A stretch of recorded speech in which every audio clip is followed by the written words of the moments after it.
Hey there, I am back with more games for your summer vacation, or staycation, as the case may be. This week I'm bringing you two games, very portable, very fun, and multiple player games that you can take with you wherever you happen to go.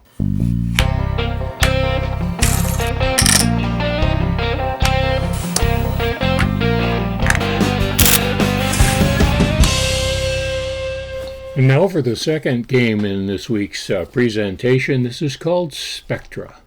And Spectra is a really intriguing little puzzle game of cube placement and scoring. Let me just explain the rules to you here and you can judge for yourself. The game of Spectra comes with the following ingredients here. You have a score sheet, which is very essential to the game. Each player gets a sheet off of that pad.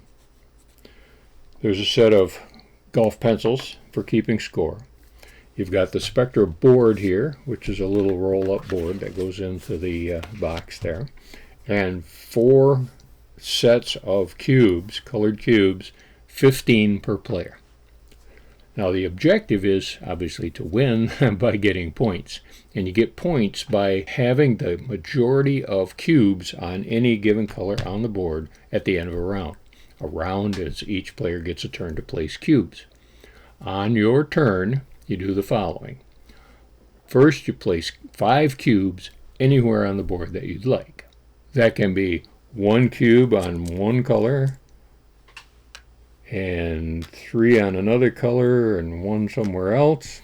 Doesn't matter. The next player has that same exact option. 5 cubes anywhere you want. So in this case, I can put 5 cubes right there. The next player might say, all right, I'm going to put 2 over here, 2 over here, and my last one here. And let's say the red player comes along and says, all right, I'm going to put 3 here, and I will put 2 here. There's logic behind that placement, and it reveals itself when we score the round. So here's how this one is scored. The purple player went first.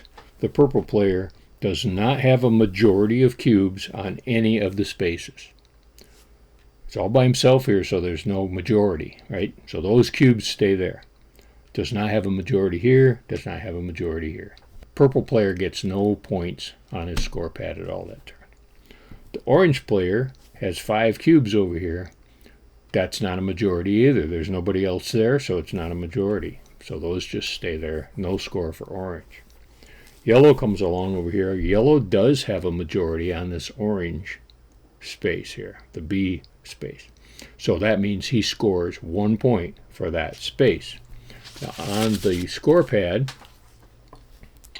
the yellow player will put a check mark in the first round that they score in the B slot because they got the majority there. So that's their points for that round. Then we go to the red player. The red has a majority in 2 places. Majority on D, majority on F. Red player will put a check mark in the D, the green, and in the F, which is the dark blue. So that's 2 points. And now the round has been scored. Any cubes on a scoreable section of the board get removed and given back to the player. So these go back to the yellow and purple. These go back to the red, the yellow, and purple. And these go back to the red and the yellow. And now those other cubes just stay there. Now there's 2 restrictions really to the placement. You can put any of your 5 cubes anywhere you like, but one individual space on the board can't have more than 9 cubes on it, unless the cubes that are already there when your turn starts are tied. That is to say, if 2 players, for example, have 3 cubes on a color, there's 6 there. Well, saying you're the red player, you could play 3 more to get to 9, but that ties them all up. Nobody can win. There's no majority. But there's already a tie, so that you can actually place 4 cubes there and take that entire point. If there are 4 cubes, like so, red can come along and take that with 5, which is 9, and that counts, and so they would win that particular color. And now in another case, If, for example, we had 3, 3, and 3 over here, that's 9. That's the max we can have, but they're tied. Nobody has the majority. So I can come along with 4 red cubes and take that point.